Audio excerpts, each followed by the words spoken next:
Hello and welcome to a tutorial of Use Up All Your Sick Days, a new game from Charming Games. This is the print and play version. You'll also be able to back it on Kickstarter. My printer's quite old and it actually ran out of ink twice, so apologies for the quality of the cards, but hopefully you'll be able to learn the game.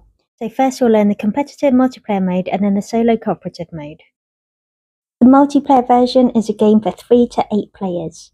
It comes with 10 different suits with 10 different animals, with 7 cards in each suit for each day of the week, and also 7 event cards.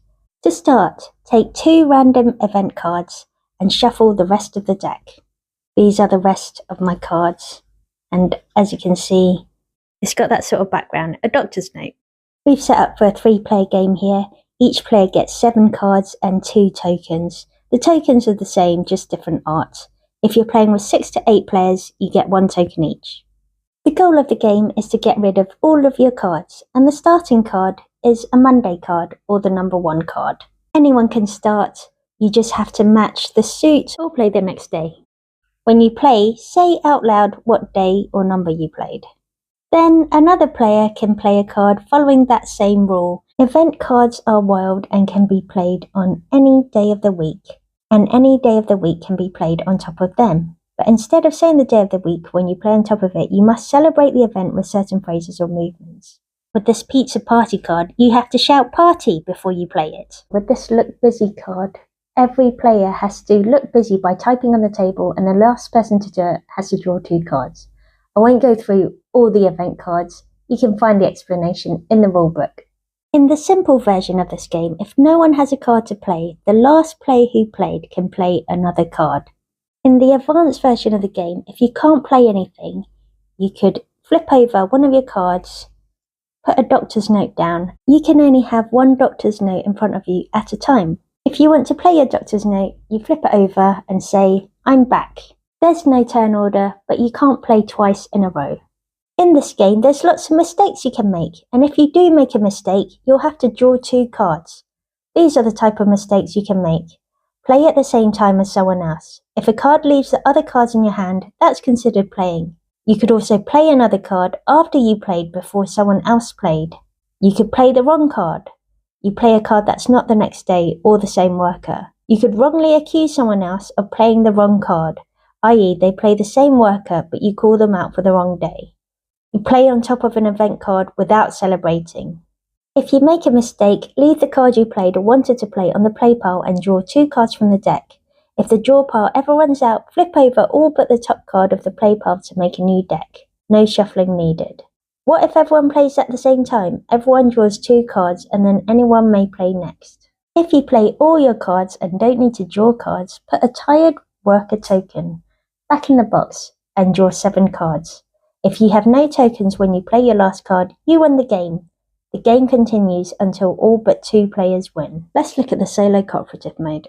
So first of all, you set up a calendar Monday to Sunday with the tokens provided. There's different difficulty levels. We're going to start with the easiest one first. To set up the game, you have to first of all remove 4 suits, cards from the deck, and also the associated 4 tokens. Next, we place the deck above Tuesday. Every person playing draws 4 cards. If you're playing solo, you can put your cards above these days of the week. Like this. Then above Sunday, we're going to have the 6 worker tokens. We've got 2 pizza tokens that we can use, and these are 4 pizza tokens that have been used. The goal of the game is to flip all of your worker tokens from the tired side to the not tired side. During the game, you're going to be playing cards from here to here, and if you get any workers, 3 are the same, in a row horizontally, doesn't have to be next to each other, or diagonally, you get to flip a token of that corresponding suit that you have matches for. The person who read the rules most recently goes first. On your turn, you can do one of these actions. Firstly, you could play a card from your hand onto the top open spot in the column matching its number. For example, if I wanted to play the Friday card, it would go here in this space, like that. This is called playing a card into the schedule. You'll have to redraw back up to 4 cards. If you're playing solo, you would put it here. If you're playing cooperatively, it goes back into your hand. Another move you could do is discard a card from your hand to the discard pile above Monday. And you would do it face up so that you can see what you've discarded in the past as well. Another possible move is to use a doctor's note. So you can take a card from your discard pile, turn it face down, and use it to fill an empty space, either along here or in any open available space. Anyone can peek at that card to see what it is at any time. The point of this is to help fill up spaces if you're trying to make a certain pattern on the grid. Bear in mind for the easy level that you can have maximum up to 4 cards in one column. You can use these pizzas to do special actions. One thing you can do is use the pizza, flip it to its not ready side, and you can use that to refresh the cards from your hand, shuffle them back into the deck, and take 4 new cards.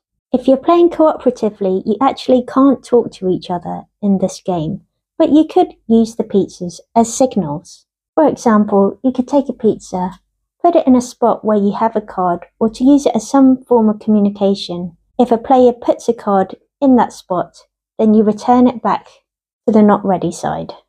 After you have been playing a while, if you get 1 full week, you get to flip over the pizza back to the ready side. In this example here, I've got 3 capybaras horizontally, and that means that I can flip the capybara token over to its green side. Just to show you an example of a diagonal match, so these hedgehogs here would be matched, and I would be able to flip over the hedgehog token. Just to show you an example of a diagonal match where the columns are not next to each other. So here we've got 4, 5 and 7, and the 5 and the 7 are not next to each other. There's all different difficulty levels detailed in the rulebook with different number of suits, different number of pizzas, and sometimes you have to work with random cards being removed from the deck. You also have maximum number of weeks, which limits how many cards can be played in each column. For levels 6 to 11, you play against an automa. On your turn, if you decide to play a card into the schedule, then the automa takes a turn.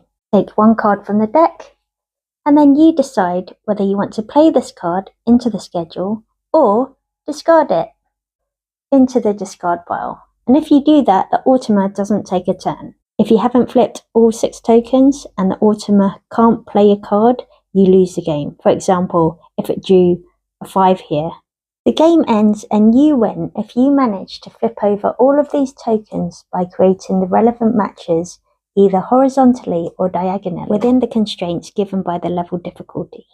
Now I'm going to show you a quick playthrough of level 6 where we have 6 suits and 2 ready pizzas, and we're playing against the automa. So these are the cards that I have available to play. I could, for example, take this card and put it into its matching column. Then the automa would take their card, and I would decide whether I want to play it or discard it. I think I'll play it. After that, I draw a card and refresh my hand.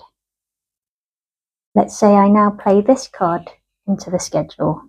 The automa takes a turn because I played a card, and I could decide to play it in the next available space in that column. I then refresh my hand. Then let's say I play this card, and the automa takes a look, and I'll play that card because I could potentially start trying to match something diagonally. I refresh my hand. Then I could play this card. The automa takes a card, and I think I'll play that one because maybe I could try to create a match diagonally there. I refill my hand. Let's say I play this card. I could try, for example, to try and get 3 of those cards in the second row. The automa takes a card. I could play it here to try and get to diagonal match for hedgehogs. I refresh the hand. And I could play this here. And because now I've got a diagonal match with hedgehogs, I get to flip the relevant token. Now the automa takes their card, and I decide whether to play it or discard it. I think there's no harm to play it, so I'll refresh my hand. Because I've already got a match of hedgehogs, I don't really need that one anymore, so I'm going to discard it. And when I do, the automa doesn't take a turn. and I just get to refresh my hand. Let's say I now play this card. The Automa takes a card, and I could play that here. I refresh my hand. Next, I could try to get a horizontal match with this suit. The Automa takes a card, and I think I'll play it here. I'll refresh my hand. Let's say I want to use one of my pizzas. I'll flip it over, and that will let me take all of these cards from my hand, shuffle them into the deck. I refresh my hand. Next, I could play this card, and now that I've got a full week, I can reset one of the pizzas back to its ready state. The Automa takes a card, and I think I'll play that card. Then I refresh my hand. Next, I could take this card, and now I've got a horizontal match for this suit along this row. That means that I can flip over the token. I've now got a new complete week, which means that I can flip over one of these pizza tokens. The Automa takes a turn. I'm going to have to play it because I don't have a match on that suit yet. Then I refresh my hand. I'm going to use the pizza token to refresh the hand. So now I've refreshed my hand, I could, for example, play this card here, which means that I've got a horizontal match, and I can flip this token over. The Automa takes a turn. I might play this here. Refresh my hand. Let's say I play this card. I've now matched here, which means I get to flip this token. The Automa takes a card, and it plays it here. Refresh back up to 4. In fact, I might stop there because I can see already that I don't think I can complete the token flip for the raccoon because I can't get a horizontal match of 3 with the cards that I have left, and I don't think I can do one diagonally either. But that gives you a flavour of the game. I hope that you enjoyed that. If you're interested, it's available to print and play, or it's available through Kickstarter later this year.